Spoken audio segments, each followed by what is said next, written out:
Ladies and gentlemen, without further ado, we'll get on to our next speaker at the moment. And we have Amgad Attia. He is here from FXDD, and he's going to be talking to you about the impact of COVID-related inflation on the global financial markets. So take it away. Welcome to the stage. Thank you. Thank you. Hello, everybody. So just to give you a quick heads up about FXDD, I don't know if who knows FXDD. So we've been in New York City. We were started in 2002 as one of the main brokerage firm, the first brokerage firm that actually opened in New York. We've been there since then. I'm based in New York. I've been with FXDD for 15 years. I have my CTA license. I've got all my certificates from New York. So we've had many years in the business. We're regulated under the FCA. We're regulated under the MFSA. We're regulated under the FSC in Mauritius. So we have multiple jurisdictions that fits everybody's needs if you're interested in opening an account. So FXDD is located at 7 World Trade Center in New York. This is our headquarter office. This is our building. This is just some of the images. So FXDD was one of the original sponsors for Formula One. We sponsored Formula One in 2010, 2011, 2012. And we've sponsored some race cars, Ferrari race cars as well. So just, this is our car with our logo on it, just to give you some of the things that we have done. So, I'm sure you guys all feeling the effect of inflation that we've seen, that you guys see around every day. If you're traveling and if you're going to the supermarket, you're starting to notice that things are getting more expensive. So this is something that we have had, in the last couple of years, we have had huge number of inflation, especially since COVID started and since COVID, since hit the financial markets. So throughout, 2020, 2021, we have seen a wild ride in the FX market and the global equity market that has affected everything. Okay. So what we'd like to say is, the hyperinflation that we have seen is basically an unintended consequence of the distortion created in the financial market by fiscal and monetary policies. So extended lockdown across the globe have led to depressed in demand. So when COVID hit, there was no demand. Everybody stayed home. We couldn't get anything, so nobody was working, so there was no production. Once we started to see, things starting to open up, we saw a huge rise in demand, and we have seen a huge strain on the supply chain. This is like we went from nothing to everything. Everybody wants everything, and everybody wants it now. So the stock market, in late 2020, we had some winners and some losers. So if you invested in the stock market, whether in the US or in Europe, you'll start to see some sectors that have really benefited from this.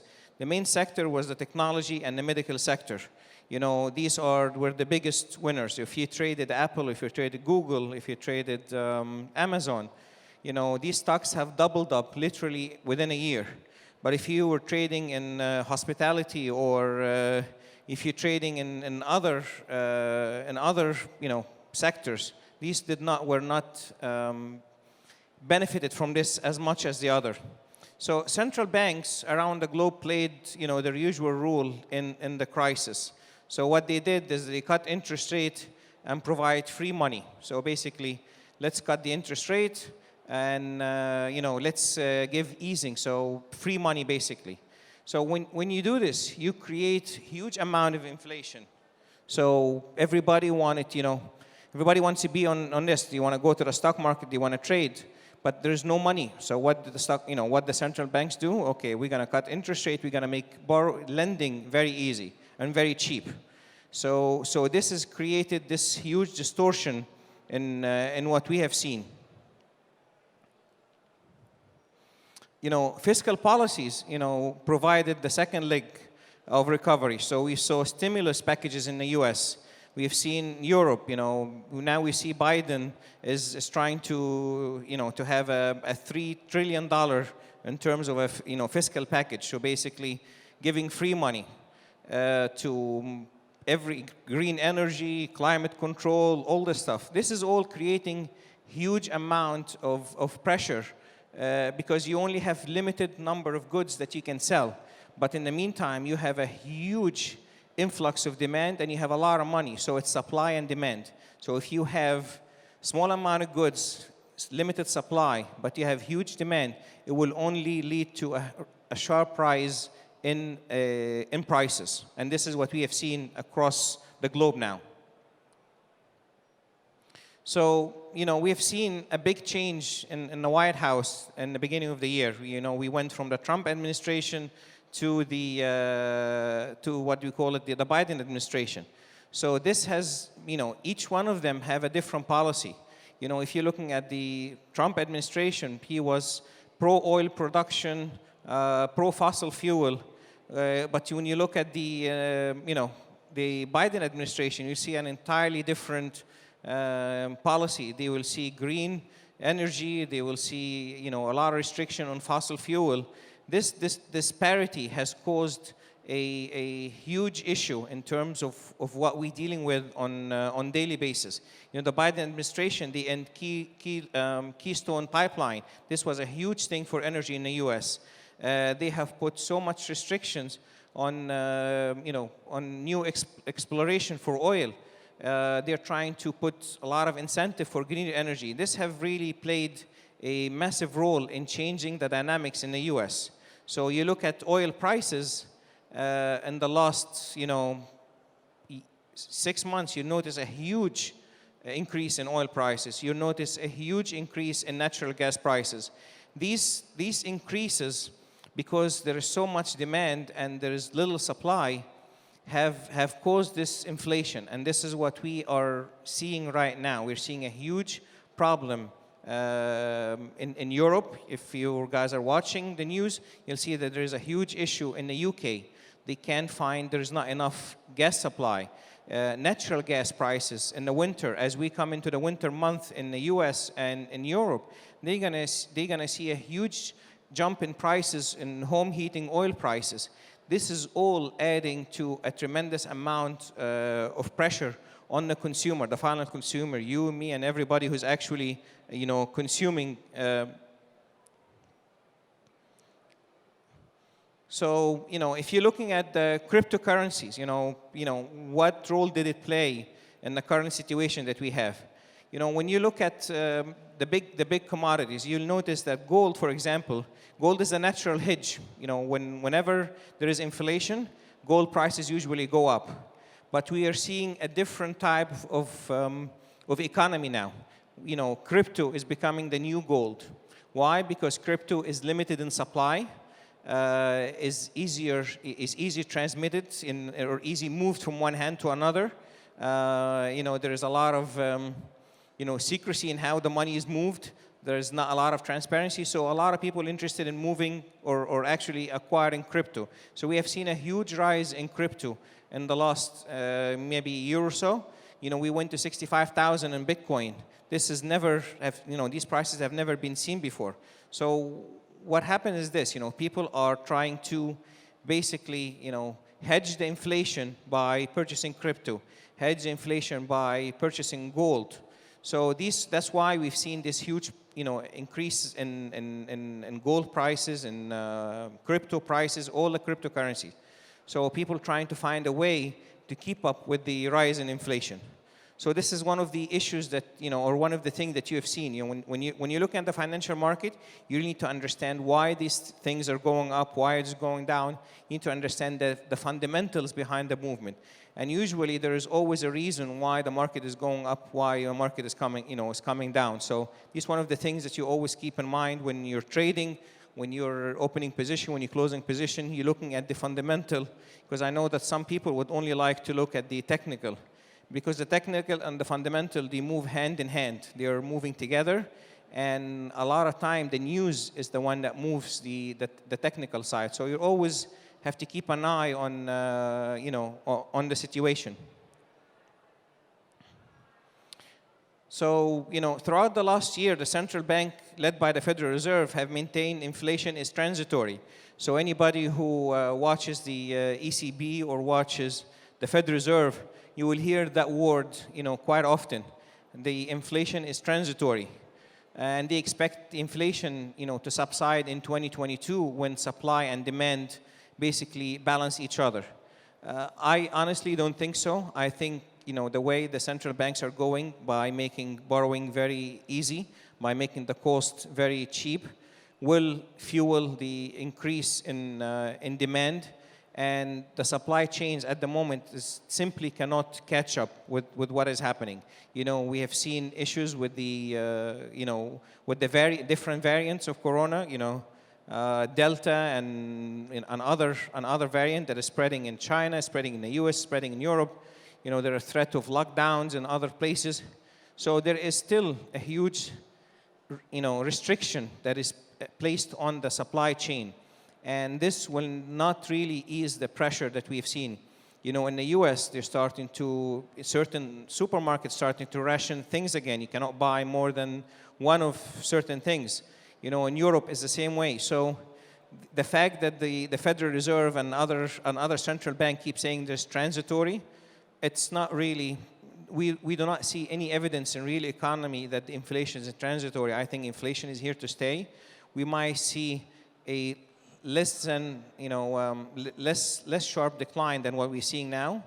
But I think eventually the rate of inflation will remain at 4 and 5% versus the usual 1.5% to 2% that we have been seeing in the last several years. So whenever you're trading, whenever you're especially in terms of commodities, cryptos, gold, you really have to keep an eye on the news releases, and you have to keep an eye on inflation gauges, because these things will affect things dramatically. If you're following the stock market, for example, yesterday was a brutal day on Wall Street. Why? Because they think that inflation will dampen demand, will affect demand. The rise in inflation is keeping less money with people to buy, so it's affecting the global economy. And they also believe that eventually the Federal Reserve would have to raise interest rates much faster than they anticipate. They anticipate they're going to start raise, interest rates within, by the middle to end of 2022. I think the Federal Reserve would have to move early 2022. They have to stop the easing. They have to try to normalize the market, because there is no way that things will continue to in the trajectory that they are in at the moment. So currency, on the other hand, if you're trading currencies, you would notice that 2021 is a lot different than 2020. If you're trading currency, we've seen really wild ride in currencies. But if you're looking at 2021, you'll see that everything have been kept in a very short or a very small range. So you're really not seeing this big swings. So if you're looking at euro dollar, if you're looking at pound dollar, dollar yen, you'll notice that the trading has been done in a very short, small range. Why? Because everybody in the same boat. You're not going to see the same swing that you've seen in gold or cryptocurrency. There's simply no way that you'll see this in currencies. Why? Because everybody, all the major central banks have almost zero interest rates. Some have even negative.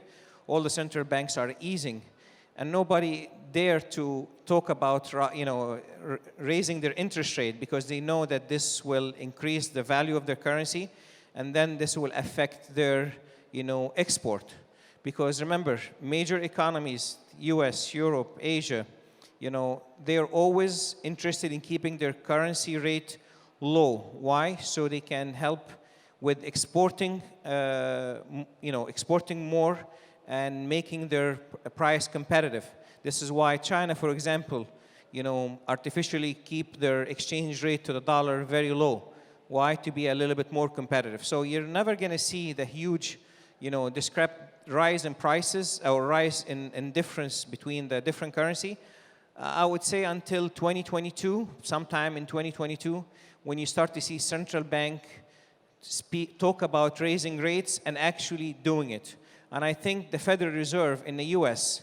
would probably be the first central bank to actually start raising rates. Why? Because the U.S. economy seems to be recovering faster than a lot of other economies. And I think the Federal Reserve has always take the lead role in raising interest rate. And also, when you have a Democrat administration in the White House, they always prefer to raise interest rate, and versus a Republican, administration that always like to keep interest rate at a low.